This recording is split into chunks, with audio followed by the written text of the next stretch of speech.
Possums.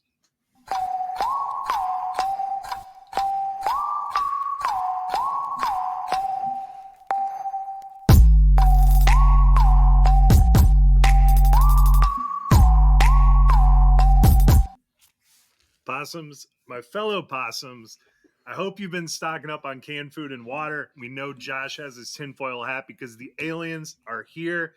You heard it here first on Offensive Points Podcast on the IDP Plus Network. Today, we are going to discuss some fantasy futures for you. What sophomore players are we really, what are we thinking about them? What free agents going into 2025 do we have our eye on? Obviously, we can't make trades right now, but we want you to be locked and loaded when the aliens land and when the fantasy waivers and trades open for business. Josh, Billy, what is up? Happy December 11th. And happy fantasy playoffs. Here we are. We are ready to roll through. Hopefully everyone is in there. We were actually just discussing, I was just curious out of the three of us, and me and Joe had a little discussion about this earlier too, but we're 70% in the playoffs and all the leagues we're in, and consecutively, like I think all three of us are right around that number, 66, 70%. There's a reason, like, I don't know, this isn't like a humble brag. This is just a situation where, like, I'm trying to tell you, if you listen to us, sometimes we really have some good points here. And we're not like the other analysts. We're not going to sit here and be like, we're never wrong. Or just go listen back to our last podcast. We just admitted a bunch of things we were wrong about. We're going to be wrong about things because it's football and everything's going to change. But just want to say, we kind of know what we're talking about. It's weird. Yeah. You just got to be right more than you're wrong, and you got to grind and grind and grind. And that's something that a lot of people don't like to do, but we like doing it, and that's why we're in the playoffs. For sure. Before we get to the main topic today, I have a few hot takes that I want to get off of my chest. One of them is more of a question, but I love it. One is an actual hot take. This one's just a question, but are the Jets actually going to be good next year without Aaron Rodgers? Like, if you look at the way that they've lost this year, most of them have been like one-score football games. They've lost on kicks. They've lost on other kinds of nonsense, maybe Rodgers related in that. I actually think the Jets are going to be a pretty good football team next year and win quite a few games without Rodgers. I don't know if you all agree with that or not, but just looking over the past couple weeks. You know, it's a great point. I think it all depends on who the quarterback is, clearly. I would have to imagine that there's some good free agents, as we'll talk about later, but then there's some good rookies as well. And I have to imagine if Rodgers is done, they're going to be drafting a rookie as well. So hopefully they get a good one. I mean, this team's too talented. Like we talked about it the other day, like this is just so sad watching this. Like I feel bad for Jets fans having this kind of star talent on their team and just can't get anything going. And this is probably the best organizationally that the Jets have ever been, or at least since Joe Namath days, in the recent future. And it's just so bad, and it's just sad all around. So hopefully, I'd like to hope. I think they're going to be good. The way this team's built is really solid. We'll see what organizational moves they make, because clearly they need to do that. But first, they need to find a witch doctor, and they need to, I don't know, push a lamb into a volcano or something to cleanse that locker room and that organization, because get some holy water in there. I don't know, whatever your flavor is, Jets, get it, put it in there, because you just got to flush that out of your system and reset for 2025. I'm not gonna lie, they should try all of it. I don't care what religion they're after. They should just try all of them just in case. Yeah. Just to see what is the actual problem. I think they need to get rid of the Giants too. I mean, just build your own stadium while you're at it. Get rid of them, because they're bringing you down with them. How great would that be if one of the New York teams was just like, we're building our own stadium, you're not invited? I actually kind of like that idea of doing that, but I don't know. I was just like looking over the Jets, like seeing what do they really need in the draft to get better, and just looking over I was like, man, I don't even think they need that much. I think they're pretty actually close to being good. They might need like an edge rusher if the Hassan Reddick thing doesn't figure itself out, and then an actual quarterback, of course, which kind of leads into my actual hot take. But like, I was like, the Jets are actually not that bad. So I don't know. I think the Jets could actually be good next season, and very, very quickly. Good. I'd like to see it. Like, fire Jets. It's wild that the Bills clinched the playoffs week 13 because that's how bad the Jets and the Dolphins have done this year. Yeah, for sure. Well, I don't think the Dolphins are going to get better, but this is we'll get to that in the offseason. All right, this is my actual hot take, and just bear with me for a second. I would rather have Sam Darnold in fantasy football going into next season than any rookie quarterback coming out in this draft class. Wow. Yeah, I have to go ahead and disagree with you. You know my hatred for Sam Darnold for no reason. But also, Shedeur Sanders has capability, especially if he goes to a decent team. But he's not. Okay, I'm going to disagree with you, Josh, and I'm going to agree with Billy here because even if Shedeur Sanders, Okay. he's a solid Sam player. Darnold. Yeah, slinging Sammy, dude. We love him here at offensive points. But we're sitting here. Shedeur Sanders goes to Vegas. Who's he throwing it to? Jacoby Myers. I mean, they got to get on the same page. He's not a number one wide receiver. He's a good wide receiver, not number one. You got Cam Ward in the same situation. Where are these guys going to go? I mean, the Jets landing spot, honestly, is pretty good. And there's a chance that Slam and Sammy goes wild. to a revenge tour in New York, which would be fantastic. I think we would all love the script writers to put that one in. But, yeah, I don't see a good situation for these rookie quarterbacks coming in. And I don't know.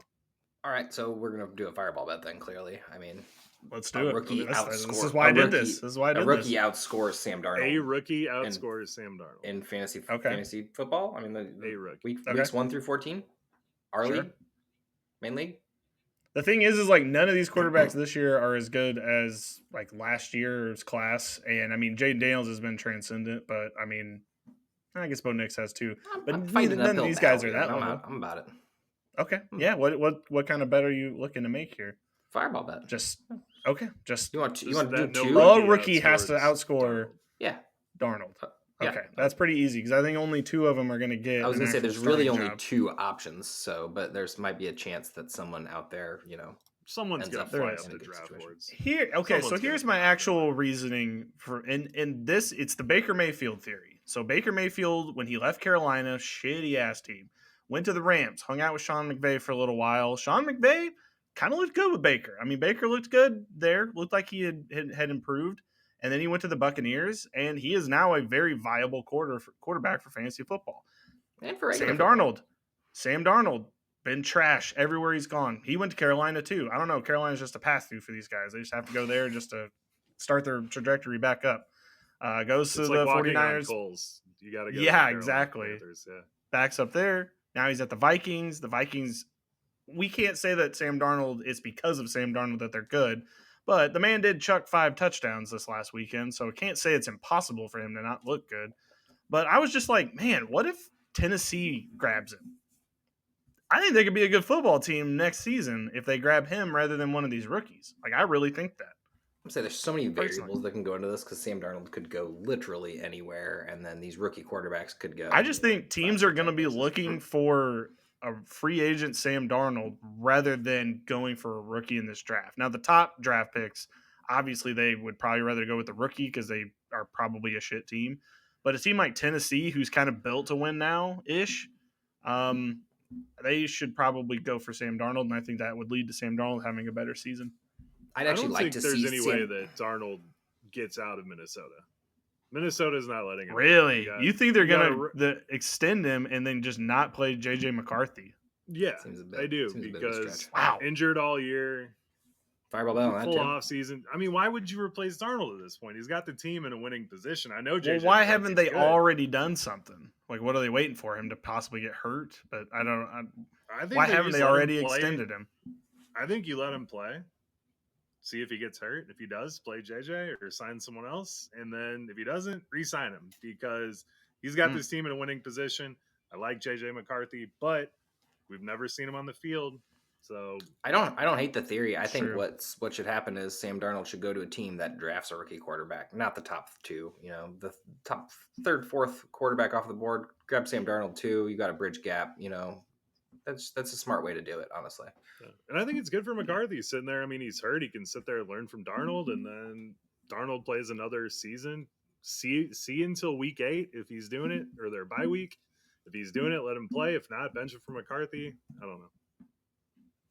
That could be true. I don't think you I can don't let know. him That's leave. my hot take, but I'm glad that we made a couple of fireball bets based on that. So, but yeah, Yeah. no, I was thinking that as I was kind of looking over the draft class, I'm just like, man, I think I'd rather have Sam Darnold than Cam Ward or Shedeur Sanders right now. Just shooting from the hip.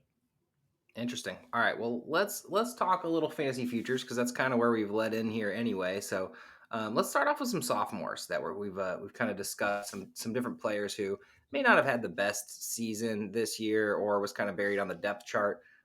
One guy who, if we would have asked this 3 weeks ago, we would have been like, wow, this guy has it going on. And that man is Trey Benson. So kind of forgot we got to spotlight that. Let's spotlight the right guy. So Trey Benson, kind of a pretty backup role season. Had a couple good games. James Conner was slipping a bit. James Conner's back in the workhorse, and now he's locked up for 2 more years. So if you got Trey Benson in Dynasty, which Joe does in this league that we're showing on the screen, which is great. Sorry for the podcast listeners, you can't see that. But what do you do with Trey Benson in Dynasty? Are you excited to have him on your team? Are you a little bummed about that contract extension? Like what value are we looking at Trey Benson next year? Like, Billy, you're the James Conner whisperer. What do you think? Oh, okay. I know what I think on this one. Fair enough. I would be, if I had James Conner, I would be trying to offer like some low ball offers out to get Trey Benson because he's obviously a good handcuff. But no, I would want out of the Trey Benson business if I had him by myself, like on my team, and he didn't have James Conner, or I didn't have James Conner, because I don't think that they're going to hand the keys over. I think the point of having James Conner there is to be the workhorse, and then you have Trey Benson come in every now and then for when you need it. But honestly, like I think Arizona wants to become more of a pass-heavy team anyway, so I think the running game is going to run through one guy. I don't really see. I don't know. It would be shocking to me if there was like a 50-50 split next year. Yeah. So, I definitely don't think he's going to get to the 50-50 split as long as James Conner is healthy. The problem is, outside of the Rams game where he averaged like 0.1 yards per carry or whatever the fuck it was, he's been over 4 yards a carry. And fun fact, he has caught every target that he has received this year. He's showing it. We know what he did at Florida State. Even if I didn't have James Conner, I would be trying to lowball an offer to get Trey Benson on my team just because, and Josh and I talked about this earlier, we hate doing this podcast because we're talking about our strategies here. My strategy is always to just get running backs that have no value right now and just sit on them and let them grow because look what we saw with Sincere McCormick right now. He's got the starting role in Las Vegas. Going into next year, he could very well continue to have that job based off his performance so far. I know we saw it with Zamir White already, but you put Trey Benson on there, James Conner fucks off in the offseason. Next thing you know, Trey Benson's getting the shot at the starting job.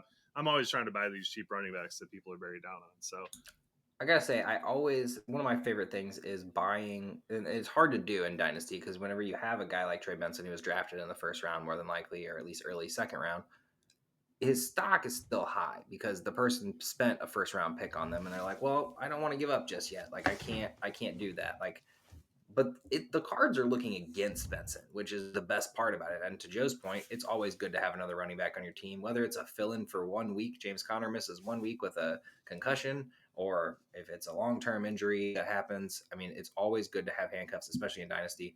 So I love the idea of floating out some trade ideas in the offseason, just when everybody's still on, and especially if James Conner has some big games in the end of the year here, it's going to look worse and worse. And you're just going to know there's 2 more years of James Conner there, and Trey Benson might look like the next Isaiah Spiller to someone. So I have no idea what to do, but I have to say it's intriguing. When we originally put this list together a couple weeks ago, we were sitting there like, this is a no-brainer. This guy's going to go off. So like, it's sad to see what Trey Benson's, starting role is going to look like, which is, pretty limited, but in the future, who knows? And that's what we're talking about. This is fantasy futures. These are stocks for the future, like three years from now, if you need them. Like, to get Trey Benson and have him rot on your bench for 2 years, if that's what it takes, then that's fine. I love having the running backs who are the backups that you've picked up that just kind of hit, like Antonio Gibson for the 1 week that he started. Like he's been sitting on my bench for 3 years. I actually started at one point, It was like a Okay. trade I made. I got Tank Bigsby as a throw-in before the season, and no one thought Tank Bigsby was worth a damn, and he turned out to be pretty good. I don't know. James Conner is decrepit as fuck at this point. I mean, he's solid. I've got him on my team. I'm rooting He's for one him. of the most least sexy He's person to old. roll out there. I hate it. I hate playing He's him. old. He will be on my Shiba team next year. That's for sure. Just saying. Yeah. He's My got his my ARP card and geriatric everything. unit. He will not be on my geriatric unit because I don't have one of those. Well, secondly, this one's a little bit on the opposite side where we might actually see some play. But what are we thinking about Rome Odunze? So this year it's been the whole team has been a bit of a shit show here and there. But Rome has flashed at times, not consistently for fantasy football, but like not even talking about just buying. Like what is Rome Odunze's like? What is he going to look like next year in redraft even? Like, or we're gonna see him, I imagine, late, barring a Keenan Allen departure. What is Rome going to look like? Like, could he be a top 20 wide receiver next year? I mean, okay, we talk about like Justin Jefferson and Jamar Chase and CeeDee Lamb and all these things. Rome Odunze could very easily be one of those guys going into next year. Keenan Allen, they're not bringing him back. This team's in shambles. Keenan Allen's old. He's going to want a bigger. He's going to be like who going into next year, Joe? You heard Just me. So I can... Straight up. Okay. I've happened to okay. Making sure you said that right. Okay. I said it well. I like DJ Moore. Rome Odunze is the truth. He is the true wide receiver one on this team for the future. I love getting Rome Odunze. If I had any pick, probably outside, like what, top 4 next year, I'm trading it for Rome immediately. I'm trying to get this guy on my team everywhere I possibly can. This is your opportunity to get Rome Odunze. He's awesome. All right. Well, just to put this out there, Keenan Allen is absolutely open to a new Bears contract in 2025. He gone. DJ Moore in August. This doesn't mean anything, but in August says thinks Keenan Allen will sign a long-term deal with the Bears. He's gone. That was long term for a 33-year-old's like what 2 years. But I think that there's a couple of good things going in here is that the Bears are not drafting a wide receiver high in this draft. There's not very many good wide receivers in this draft at high points, but Bears aren't going for that. They need O-line and a running back in the first like 4 rounds, and they don't need to be worrying about anything like offensively other than that. So I think that's one good thing you got going for the Rome stock, and that he should be at least the wide receiver 2 on this team next year. That should be better offensively. There should not be. Okay, you think he's going to be the 1, Joe, over DJ Moore? Okay, here's the thing. Lord. Each of these guys, if you look at all of their game logs, Caleb's throwing the ball like 50 fucking times a game. All these guys are getting 13, 14 targets. Keenan is not coming back next year. If he does, it's going to be in a minimal role. Give Rome, I hope Caleb's not throwing that many, but give him 4 more targets a game with what he can do. He is the end zone threat. DJ Moore is not your end zone guy. Kmet can fuck off at this point. He hasn't been it either. Rome Odunze is your wide receiver 1 for the Bears going into the future, and he's tied to Caleb Williams for a long, long time. This is the time to get Rome Odunze. So okay. I don't actually. There's a lot of things I disagree with Joe on, but like overall overarching issues here, I do not disagree with him because Rome Odunze is what should be the Bears like red zone target. So we are looking at I would comp more to like a DK Metcalf type for Odunze and what his stats could look like, which is still really great. But to CeeDee Lamb, Justin Jefferson, something seemed a little high for me. this will be the cheapest you can get him is right now. And even that's probably going to be a little expensive because the people that drafted him are like, well, I haven't even gotten to use this yet. So no, I don't want to give this to you. Yeah, so I mean, you're probably going to have to overpay a little bit. Top 4 pick, top 3 pick, exactly. Pretty much anywhere. And I am so pissed because I had an opportunity to trade George Pickens for Rome, and I'm in first place in this league. I was like, I'm going to take Pickens for the remainder of the season. He was doing pretty good with Russ, and then, of course, Pickens is out probably for the rest of the season. And I could have had Rome, and it's one of those things that keeps you up at night. It's more, and that's the thing is when you're making dynasty trades, especially for younger guys, you're not trading just for this season. Like, yes, it'd be nice to have Pickens on your team, barring injury. But having Odunze in the future seems really interesting. I don't think you're really getting this as a trade value at this point because anyone who picked someone as a top 3 pick, you're probably not getting next year. But the trade good thing Marvin Harrison for him right now. The good thing about it is, I think in redraft, I think this is going to be a really good stock for him. I think you're going to look at like 7th round, 8th round, and redraft. I don't think that he'll be high up the board unless, barring these last 4 games being, absolute monsters. So just someone to think about next year. Joe's Trading like T. Joe's like Higgins a for him right now. oh, Tyreek wow. Hill right now. Joe's like a gladiator the way he's fighting for Rome right now. I'm defending Rome. I'm conquering. Well, I hope Rome. It was a bad conquers. joke. We can end I on that love one. a good. Well, we need to. Are end you it not anyway, 'cause entertained? Nobody cares about the Bears other than Joe and like 3 of our friends. But I just can't wait for them to overpay for T. Higgins this offseason, and Yeah, that's the only torpedo that could shut. That could. don't worry, we'll get to T shortly. Don't worry, he cracked our top 12. All right, next up we got Jalen Wright. So pretty much, other than a little spark here and there, pretty much nothing on the season for him.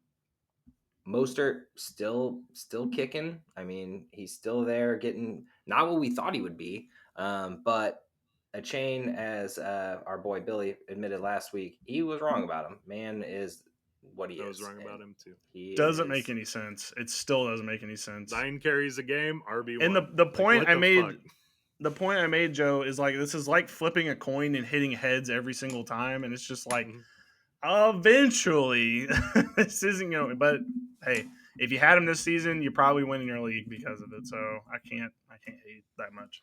Yeah, very wrong. So currently at the moment, Mostert is not going to be on the team next year. There's no way they bring him back. I mean, they shouldn't. So well, it's the same price if they cut him as if they pay him. So I mean, he might as well stay on the team. But so obviously we were wrong about. I don't think they want him. I don't think they do, but I mean, RB3 on your team. The problem is he's not an RB3, he's an RB2. Like that's what he would want to be. So like Jalen Wright, you signed him to be the replacement to Mostert or a backup option if A-Chain failed. Anyway, A-Chain's not failing. So what is this value looking like for a backup to A-Chain? Obviously, keys to the kingdom if A-Chain goes down. But Mostert did have an 80-yard game while A-Chain did nothing against the Patriots week 5. So there is value here, but like, is it even worth drafting in redraft? Like, obviously, I'll take this one. I'll take this one because I already know how I feel about this, and it's the opposite I felt before the season. I want out of the Jalen Wright game. I do right now. The one thing that there's 2 big factors to that. One, they're gonna draft another running back.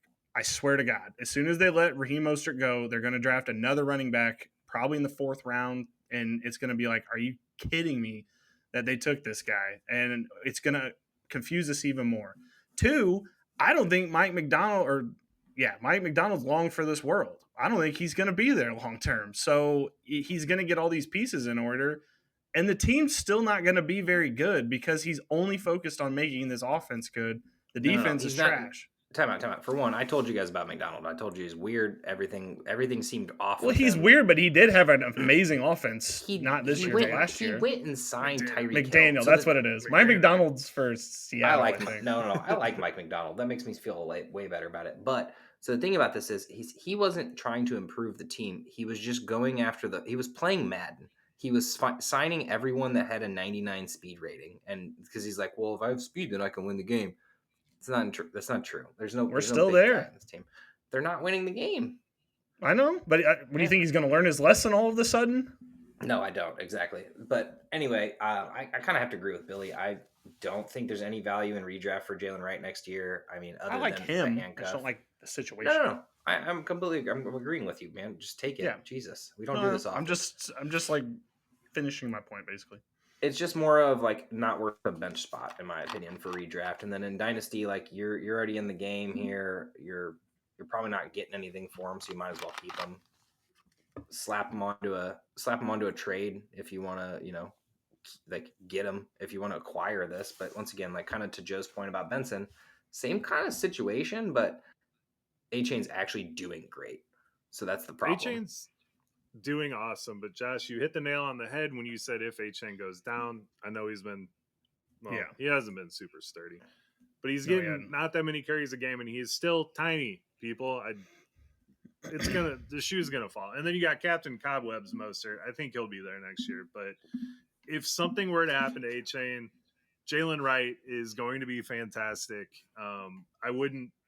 It wouldn't shock me if he works his way into a 50-50 split with A-Chain at some point. This whole season's just been really weird for the Dolphins. I would be trying to acquire Jalen Wright. You know, the most interesting thing about A-Chain is he has 4 rushing touchdowns this year. He has 6 receiving for sure, so it's not like he hasn't gotten anything, but it just seems weird. Like he's the new Kamara, essentially. He's like Tariq Cohen, man. Like, and he should be playing a role very similar to Tariq Cohen and Kamara. I don't know. But if you were did like a Mark Ingram Kamara situation with Jalen Wright, and that's like your key for this team. And I think any other coach, if McDaniel is to be fired this year, any other coach is going to see that. I just don't know. I don't think he's going to be fired this year. I just think, again, he's going to draft incorrectly this next draft. And then the next year, they're going to be mediocre again. Again, we just made the Jets point earlier in the pod. I think the Jets are going to be better. And so it's going to lead to the Dolphins maybe being third in this division. And that's just not going to cut it. Not for giving Tua $1 billion, basically, to be average. I don't know. If you get Bradley Chubb, you get Jalen Phillips back. I mean, Holland's going to demand a massive contract this year, but I think the defense is in a good spot once they get healthy. So maybe you get a new DC and this team looks different next year. I don't know. I don't know. All right. We can get off of the Dolphins. We'll have plenty of time to talk about them over the offseason. But next on cue is Ricky Pearsall. Man, the myth, the legend, made sure to bring his Rolex week 1 after almost getting it stolen and then shot for it. But here he is now. Came back week 7. 3 for 21, whatever. Next 2 games, 10 double-digit fantasy points. And then nothing for 4 straight games. I have no idea what this means. I was excited about Pearsall, after a couple good games coming back. I mean, his first 3 games, he had 30 fantasy points. I mean, can't really hate on that, but now we're looking at nothing.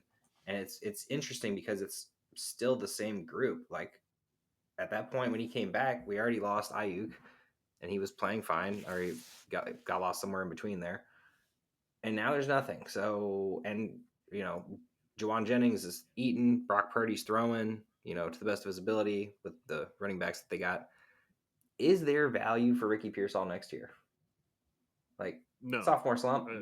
Or break the sophomore? Juwan Jennings is under contract through 2025, and he has shown to be awesome. I think there might be, in the meantime, when Ayuk's recovering, which, I mean, honestly could be pretty late into the season. I mean, Kittle's getting up there in age. So Ricky Pearsall could have some value, but I think if Debo is gone, then Jennings is your number 1 wide receiver going into next year, which Ricky Pearsall could be the number 2.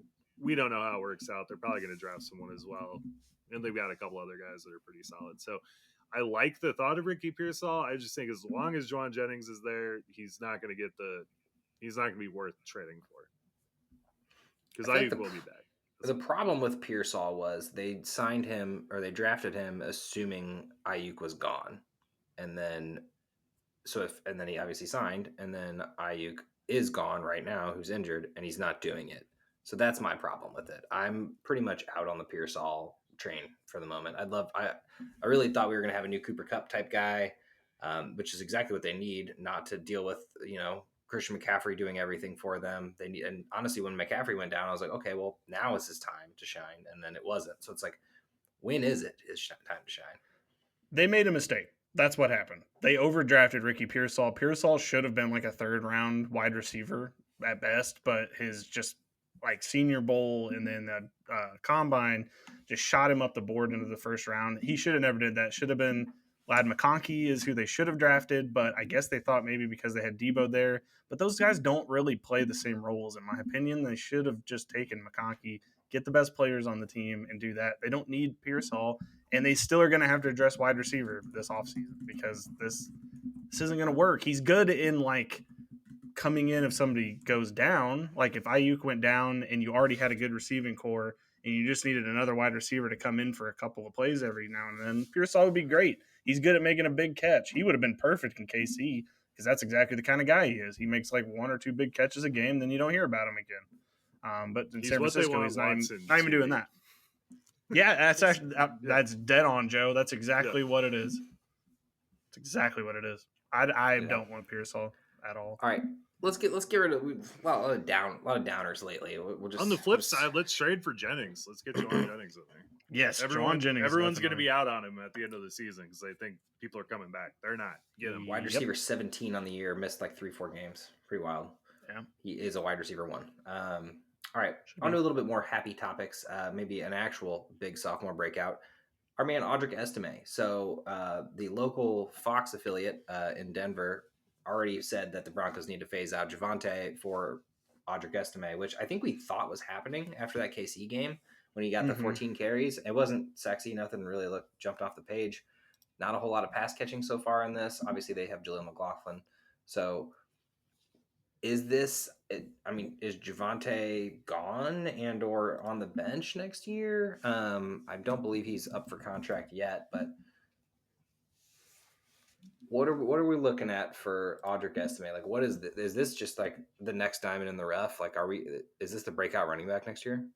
So I actually think there's a possibility of that because I think we're going to get to a point in this draft process where people are going to be mocking a running back to Denver. Not high, of course, not like first or second round, but they'll have them taking one and potentially that running back coming in and having a big role.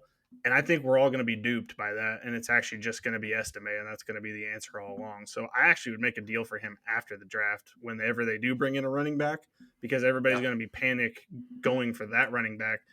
And it's going to be Estime is the real answer. It's kind of like Kyron Williams, where like Kyron gets there. You're like, oh, what are they actually going to do here? Like, I don't know. And it's like, Kyron was the answer all along. And I think that's the same thing with Audric Estime here, where he's just going to be the answer all along. And we know the answer. It's just people aren't going to believe it still, you know? My apologies. Javonte is up for contract, so he is gone after this year. So it is Audric Estime's ball game. Jaleel McLaughlin's on the table. And as Billy said, probably a new running back. But I think the issue with this is not Estime's value right now, and that's why I think trading for him in the offseason is better. But I think because people probably don't know Javonte's contract's up, and it doesn't look like they're going to try to replace him unless Estime has a big playoff run or a big last few weeks, which doesn't look like it so far. I think this is the time to buy. The second that those trades open up, try to go after him. Maybe not the first day because that look a little too desperate, but that first week, because I think everyone sees what the Broncos are now, and this team is headed in the right direction with Bo Nix now. Like, they finally have a quarterback. They have Sean Payton. We know he's a good coach. They got good wide receivers, or probably will beef that up a little bit. I think this is the time to buy Estime, and I think we probably should have saw this 5-6 weeks ago. Yeah, probably. I mean, I would have probably not sold him if I had him, but yeah, I have Estime a lot of places. I like Estime. I think the only thing that's really protecting them is Russell's contract is just absolutely screwing them for bringing in a big name free agent. Yeah. So, I mean, in my opinion, I think what they do is they draft a wide receiver. I could see them, like, this was my landing spot for Najee. I know we're going to get to him later, but I think Sean Payton sees what Bo Nix is able to do and wants like a veteran running back in there to move the pile, get the hard yards and everything. And Estime can do that. The problem is he's a rookie, and that's my only confusion there, because I think they wanted Javonte to be that guy. He wasn't.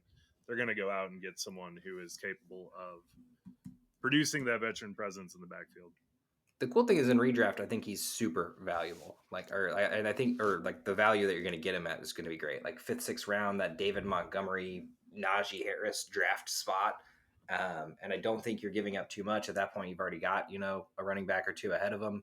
So you're getting your third, and hopefully it's a huge hit. Like it could be the next big thing. I'm really thinking he's going to have a huge year next year after this. So glad we're talking about this. This is why I love talking about this. We were talking to Joe earlier. Like, literally, I was like, this is why I love doing it. Like, not, I love helping people, and I hope people listen to us and actually like take this knowledge and just bank it for later. But even if they don't, I get to learn. You know what I mean? Beautiful. And I win more fantasy football leagues. All right. Last on the sophomores. Obviously, we're not talking about Neighbors and the big names, but let's talk about Xavier Legette. let's talk about He eats raccoons, man. he apparently eats raccoons at the moment. On We did Thanksgiving. find that out. It felt like there was a little flash here from him while Thielen was out, and then Thielen came back and immediately took over the workhorse role. But I'm actually pretty stoked about this kid, and Bryce Young's shown it the last few games. He literally has almost beaten Kansas City, Tampa Bay, and Philly now. Or at least put up a fight on all those games. Leggett, 8-6 targets a game. I mean, there's an uphill climb here because this team's bad, but I don't know. I'm curious. It intrigues me a bit. He was also one of those kind of late first rounders. Well, no, never mind. He was more of like a second, third rounder in the rookie draft. So I think you can buy him, and I think your argument here is in Dynasty that is, and your argument's he's on the Panthers. Yeah, I don't. He has been one of the ones I've been trying to figure out how to value because I don't really know. Because like in terms of like a rookie pick right now, if you were to give somebody something for him, like it would not be a first round pick for me, and I don't even know if it'd be a top half of the second round pick. And is somebody really listening to offers for like a late second, third round pick for Xavier Leggett? Probably not. So I don't know. I've just been having trouble like figuring out what I would even offer to acquire this, but as maybe a throw in a bigger trade, this is the perfect guy to get put in here. Because Nico Collins was like this a long time ago. Houston sucked. Nico Collins didn't look like much because he was, second, third year into the league, didn't do anything. I think this is exactly the course that he is on as well as Xavier Leggett. So might get him as a throw in. But yeah, I don't know. That's my thought, at least on Xavier Leggett. Billy, you took the words right out of my mouth, though. I mean, really, with the Leggett, it's a guy that if you make the move, he could set your team apart for the future. He's got the talent to do it. If Bryce Young continues to develop, he could be that guy. And I like what we've seen out of him. But it's also a deal that could really screw you if, you brought up on the last pod, you see them getting another wide receiver in Carolina, which definitely makes a lot of sense. So, I mean, you said mid-second. I would do a mid-second for Leggett. I think that's. I think the throw-in's perfect. I think both sides would take a mid second. I think you're undervaluing what a second round pick can be for a team. It can be, if they're playing IDP, it can be the best IDP off the board. It can be a quarterback, a late round quarterback. It can be one of the best tight ends out there, a late wide receiver, running back. I've gotten some of my best values in dynasty drafts in the second round. So depending on a team who's needy and trying to rebuild, I think you could possibly get him. I mean, the problem is he is young, so like hard to sell a rebuild. It would be during the draft that I would have to decide to make a move. You just have to see who's on the board, what the situation is. But I don't know. Like right now, if you were offered me that, I'd be like, I'll just hold on to Leggett. Maybe, I don't know. Yeah. But I mean, is like if you have a mid-round pick or a mid-pick in your league and you finish middle of the pack, I mean, getting Leggett, if the cards fall right, honestly, could really set your team and put you in contention quickly if the cards play right. It's definitely a big bet. So, and on the redraft side, Leggett's going to be almost free. So he will be a target at the end of drafts for me for sure. Sure. And just to tack someone out of this, JT Sanders is another guy that This team has talent, man. Bryce Young, the last 3 games I know he didn't throw for 300 yards against the Eagles, but that defense is stingy. Like with one more touchdown on the last 3 games, 2 touchdown, make those all 2 touchdown games. Other than Tampa Bay, he did get a rushing touchdown. He's been looking really good, like for what has happened with this team. I mean, for where they've been struggling.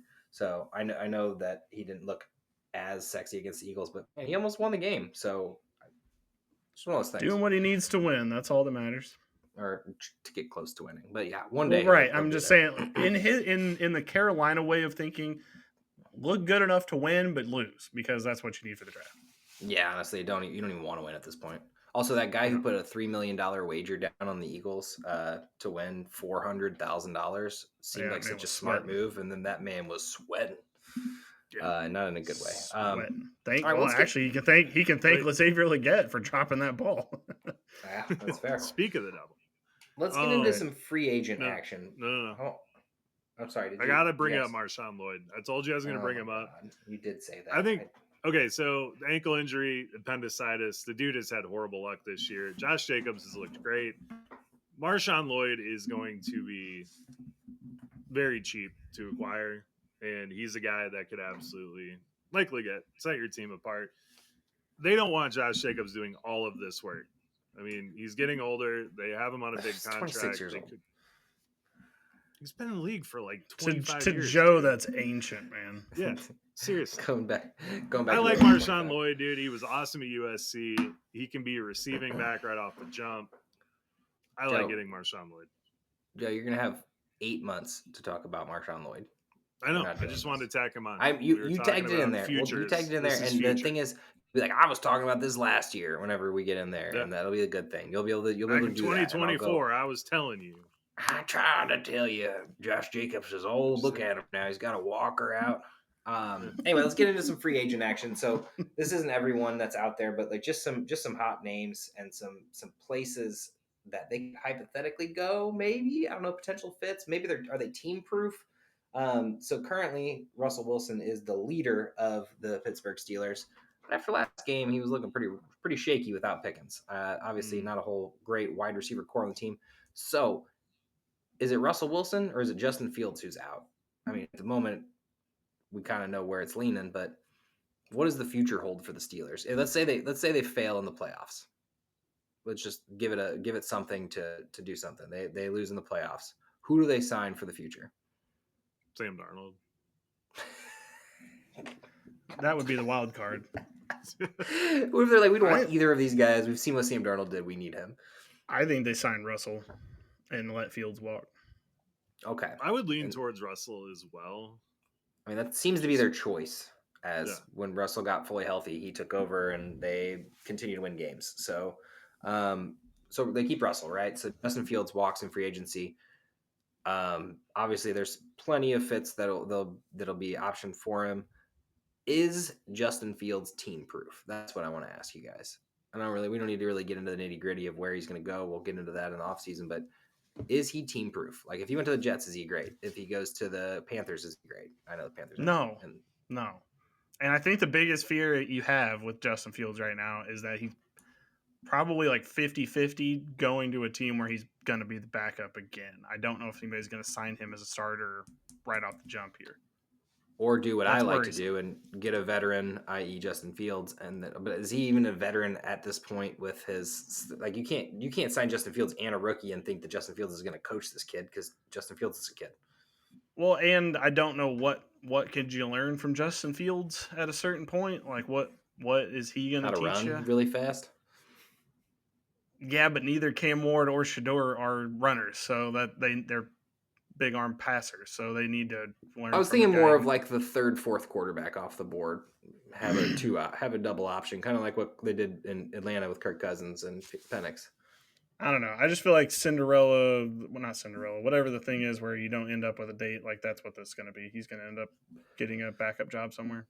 Let's say the Raiders don't get Shador or one of the big name guys. What if they get Justin Fields? Could he make something happen on that team? And I'm talking for fantasy perspective. Oh. Yeah, I'm not talking about winning games. I'm talking about for fantasy, man. Antonio Pierce is already fired if that's the decision. But no, I don't think that. I don't. No.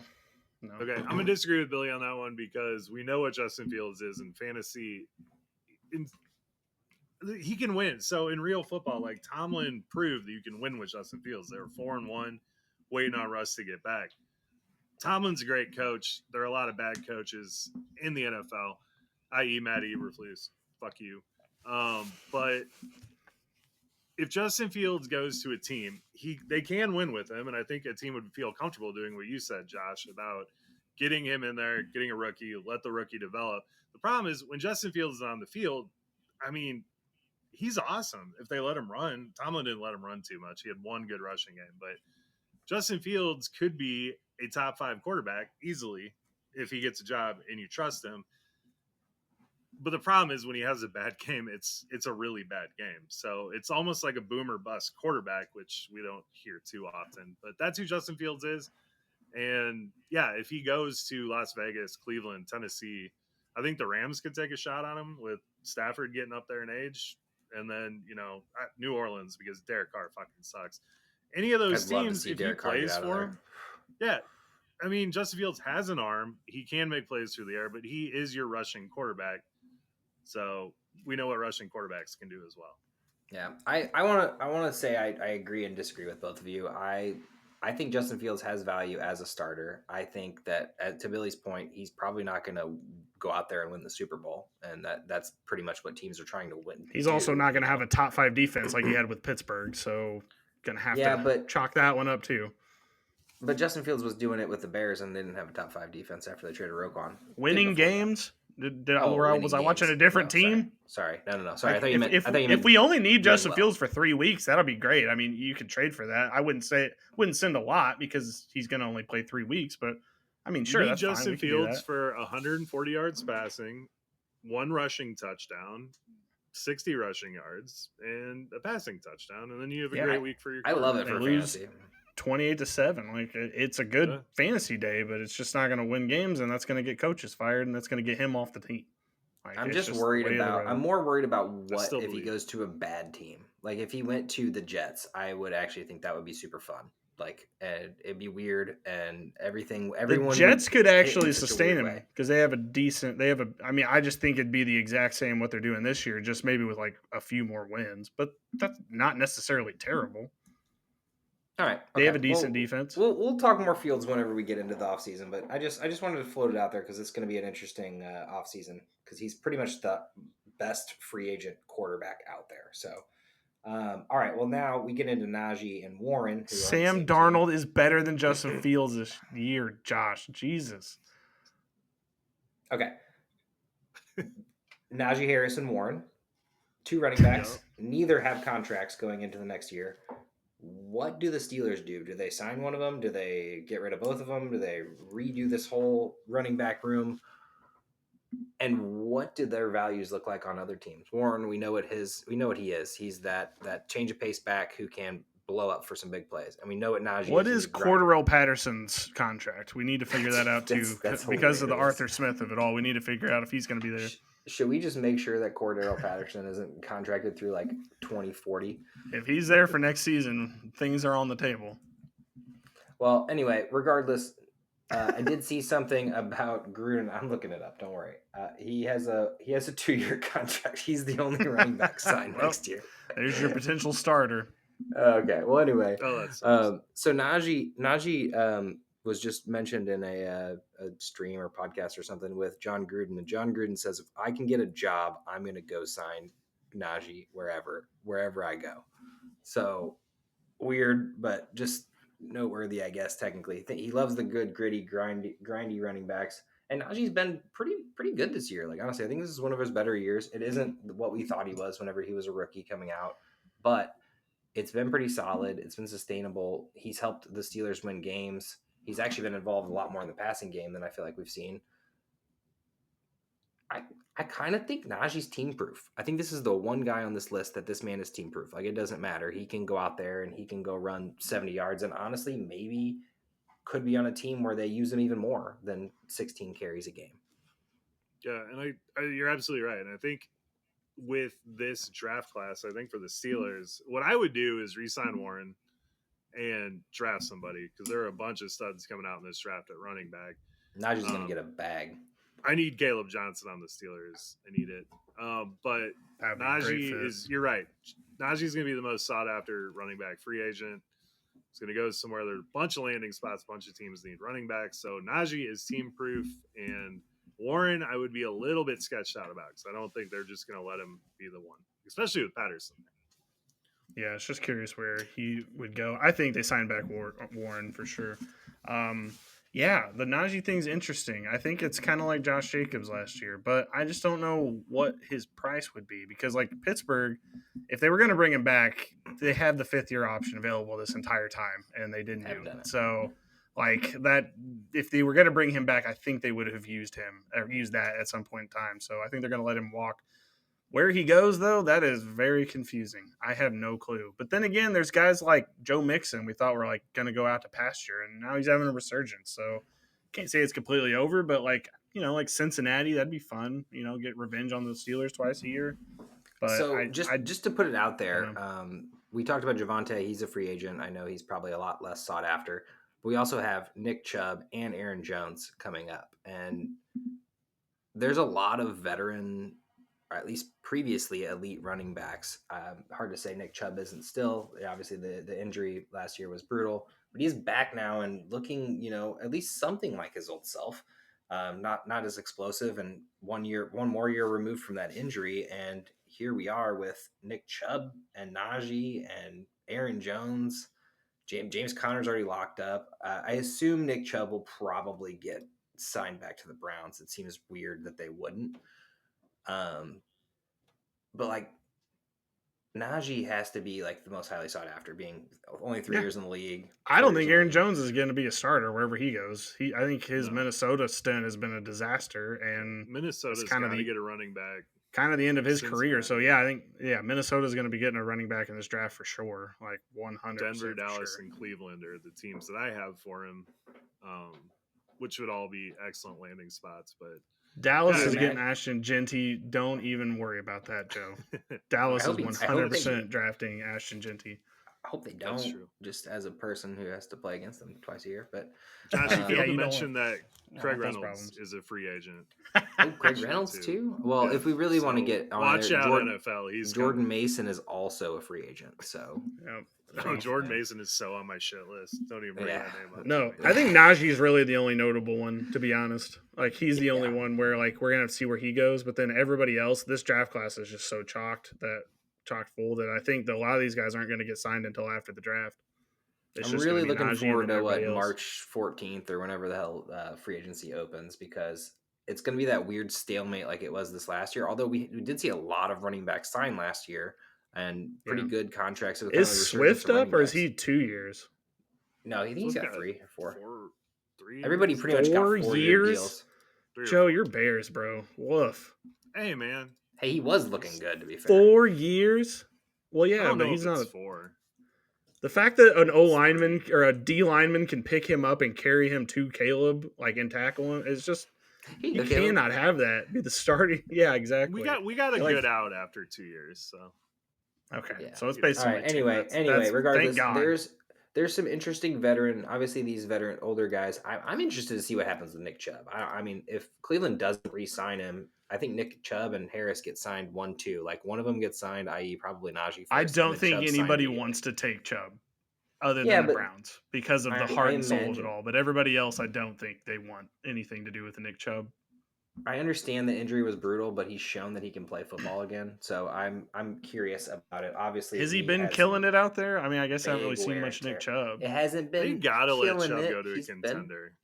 Like they have to. I would love to Like, see Nick Chubb go to a place. Go to where he's KC, this- I guess. Yeah. They take cheap All right, projects never like mind. that. Never mind. I don't want to see that anymore because I love Nick Chubb and I don't want to see that for him.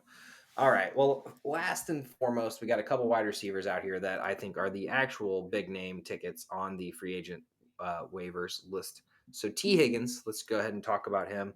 Mr. T. Higgins, Joe Burrow said that I think this was today or yesterday, said that he would cut his contract a bit to get T. Higgins, and he thinks that T. Higgins, Chase, and him are all going to be on the same team next year and for years to come. I don't see this team growing with that. I think it's actually a bad choice for the Bengals. they need to spend on defense because that They need to defense spend is atrocious. Yep, A we lot cannot of be things. signing any more offense. Offense is a draft thing now. With the defense, Go hit up a needs running line. back in the draft. Go hit up a wide receiver in the draft. Maybe pick up a Yep. low end free agent. There's some other wide receivers out there that you can get that you can be like, okay, cool. KJ Osborne just got signed today. That'd be a great third wide receiver for you to throw onto your team.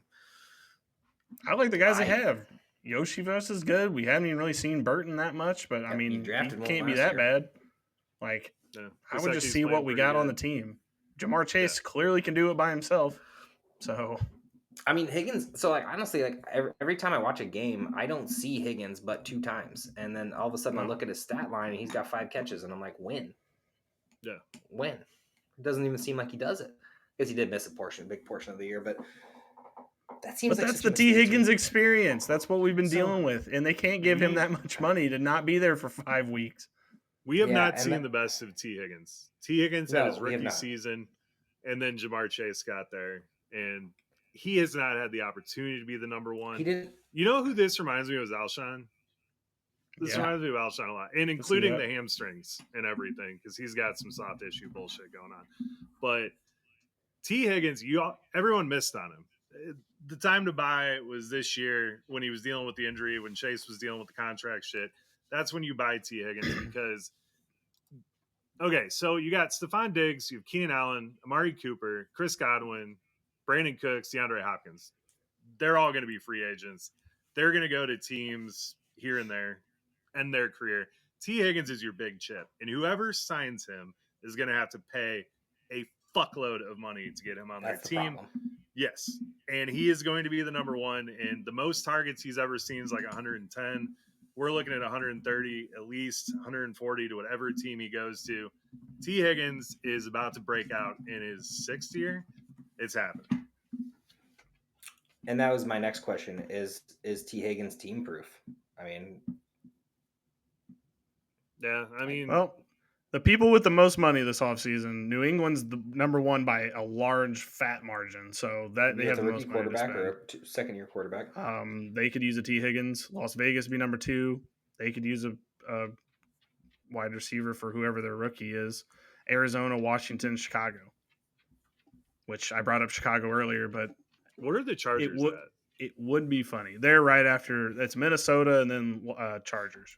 Okay, I have him going to the Chargers or the Pats. Those are my 2 choices. You know, okay. I didn't really think about this, and I'm not saying that Higgins is going there because I don't know what their salary cap looks like, but the Commanders would be a great place for this to land. The Commanders are good. On my list too. They're the 4th most cap money this offseason. Yeah. Tag Higgins and McLaurin together with Jaden Daniels, who can throw the ball. They choose to be a run first offense, and he pulls down a little bit too much and runs, but keep him in the pocket, keep little man safe. That's my logic here, and give him another big weapon.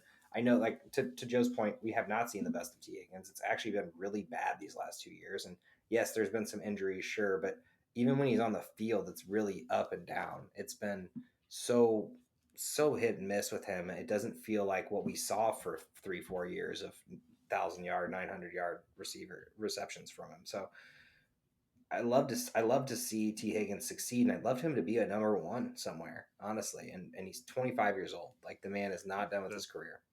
The only thing I think it won't be Washington is I think they're going to go with somebody that's like 1 year rental, like the Amari Cooper, DeAndre Hopkins. I think it'd be more Las Vegas potentially to build around him, or New England, to build around him. Yeah, no, Las Vegas. The other team I had was Tampa Bay, which I think would be a hell of a landing spot too. Which, speaking of, let's go ahead and get to the last point here. Chris Godwin, who is a free agent. Mike Evans is a free agent next year. This whole team is about to change. They've been able to keep their core intact for so long, which is so wild to me. Like, I kept seeing it blowing up, and I kept seeing them continue to keep their players. I mean, yes, they've lost pieces here and there, but they've kept the best ones. And Godwin and Evans being on a team for 6 years now, 7 years, 8 years now. I don't even know how long they've been together.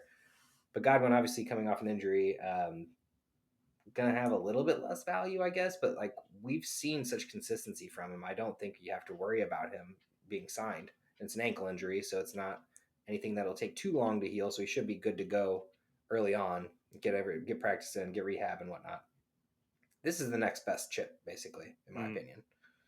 And does Tampa Bay grab him, or does Tampa Bay try to replace him with T, or does Tampa Bay go try to replace him in the draft, which they've been hitting lately? Not big names, but they've been.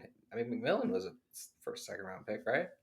Yeah, McMillan, and he filled in decently this past week. Decently, yeah. Sterling Shepard's been doing good on this team. Like, it's insane. Man's 80. Bro, I had to start McMillan in the Kings Classic to get into the playoffs and solidify that spot. Yeah, dude, that was. Him and Isaiah Davis were my 2 starters last week because everyone was on bye, and I was like, "Hell yeah, yeah!" No kidding. I was out on the links, and I kept getting the updates, and I was like, "Fuck yeah!" Yeah. Speaking of Jonathan Brooks, man. Oh God, I hate to see it. So actually, can we talk about Jonathan Brooks? Yeah, I guess we can now. Originally, I assumed that we weren't done with this, but yeah. Since we're kind of done with the list. So no, I meant like I didn't include him because we just kind of assumed he was going to be the guy, and then the injury. Well, for fantasy purposes, I do think this is an interesting, super, super, super buy low. He's not going to play next season. I think that's pretty chalk. He's not going to play. But if you have a spot on your IR and you want to give up, a little bit of something, I don't think he's necessarily just completely dead. Like, they have Chuba Hubbard there. He's going to be their guy next year. They signed him back. But then that next season, what if Chuba, they don't really necessarily want Chuba anymore, and Jonathan Brooks gets back to camp and is healthy? I wouldn't hate having him on my bench going into that next season in Dynasty. No, I this is wanna absolutely see- the time to get him. Yeah, it's sad because I have him in 2 dynasty leagues, and I'm sitting here like, what do I even do with him? Right, like the value is so low, but the ticket at the end of it is so high potentially. So you still have that. But I mean, I'm not trading him to you guys. I just want to go ahead and clarify.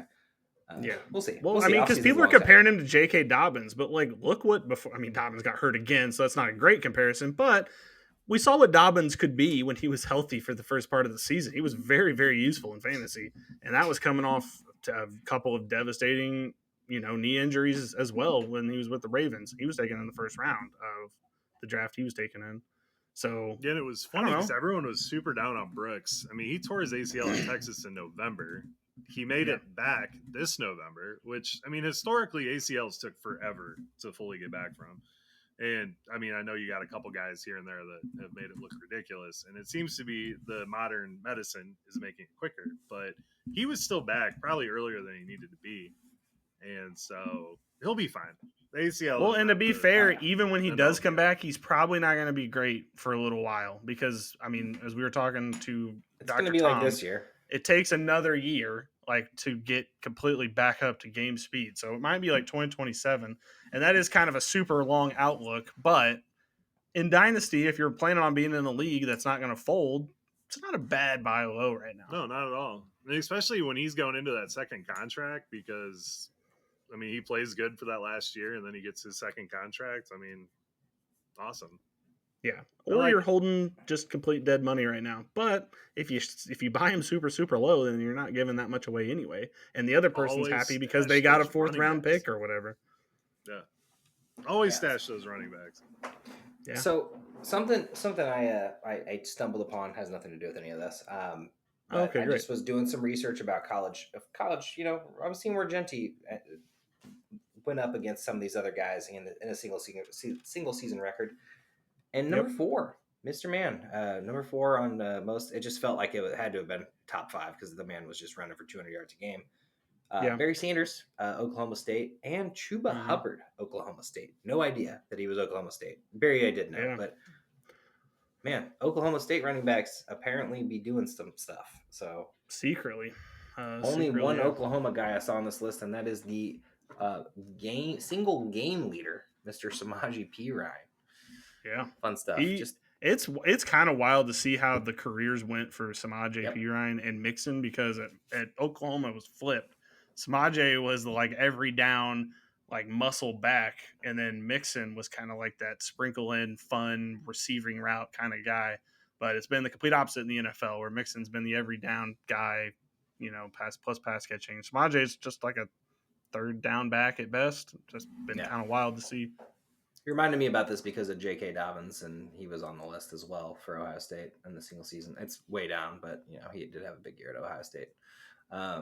It's just wild to see. To look at this list now is just so super fun. Because for one, not watching college football, you don't see this stuff. But there's some people out there like Larry Johnson in there, and he ended up good. LT, of course, and then Rashad Penny is 6th on the single season record, and 1st round pick. just. He Got was. his money. Got By his the way, bag. speaking of Oklahoma State this year, they have a guy coming out named Ollie Gordon, who has been very disappointing this season, but he was amazing and incredible running back last season.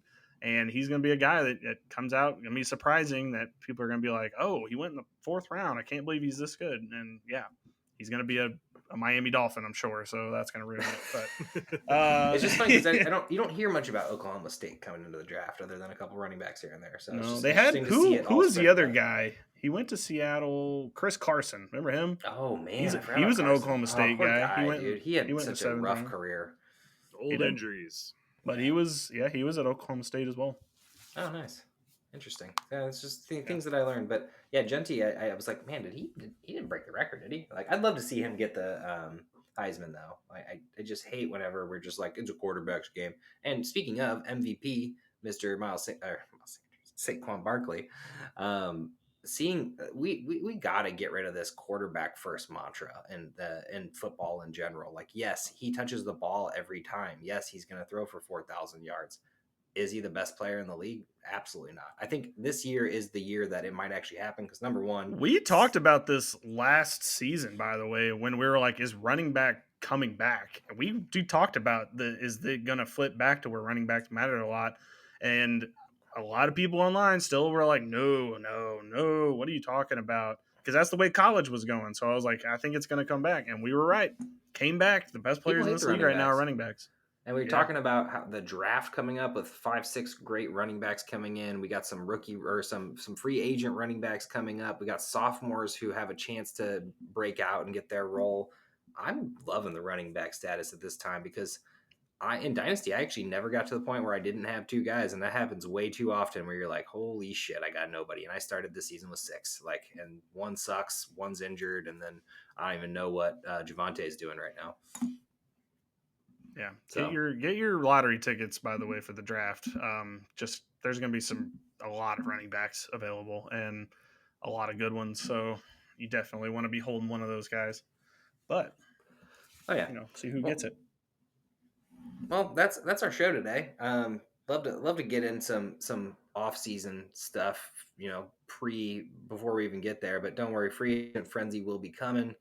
We'll kind of mock up that a little bit more later in the year, early in the year. Holy shit, we're almost at the end of the year. We're probably gonna get one here. It's gonna I think we're gonna do the team needs thing coming up here, probably for the next couple episodes, and then starting off the new year with a bang with our first mock draft. I think that's kind of love a good mock what draft. I'm picturing. Our timeline happening this year is here. so much better than it has been in the past. Oh, for sure. So we're just doing what we want, man. Talking fantasy football. This is. By the way, just because this Iowa State fan pissed me off on Twitter, I'm going to further remind these stupid Cyclones fans. You all had Breece Hall, David Montgomery, and Brock Purdy all around the same time, and you all sucked. And Terrible team, and Hakeem Butler, and Alan Lazard, and y'all were trash, just complete trash. So get out of my mentions, your garbage Cyclone nonsense. Y'all had good players. Couldn't do shit with them. I forgot about the Iowa State beef. No, I started out this podcast, so before we started, this guy's coming at me on Twitter. But I just have to remind, every now and then, I just need to remind them, they had David Montgomery and Breece Hall, and they were shit. Yeah, it's fair. Sucks, but you had it, and you suck now. So sucks to suck. Good to see them doing good in the league, though. They'd love to see a little more from Breece. But, thankfully they got out of that garbage in Ames. Okay. Well, just want to say, love you guys. Love hanging out with you. Talking fantasy football. Love the hatred coming spewing from Bill today. For some reason, we switched roles, which is really nice, but I'm going to be the happy-go-lucky one. I'm just looking forward to fantasy football playoffs. I'm looking forward to going to that Eagles-Steelers game and maybe getting dumped on for rain. I don't give a shit. You can't break my spirits. Woof. It's not even going to be snow. It's going to be rain. That's even worse. It's looking quite likely that we're going to get some rain in that game. But honestly, that just means more Najee and Saquon, and that's going to be fun. Just throw on your coveralls and go enjoy the game. We'll be all right. Sure. I might be a little wet. It'll be okay. Yeah, who isn't? All right, Joe, get us out of here. Good night.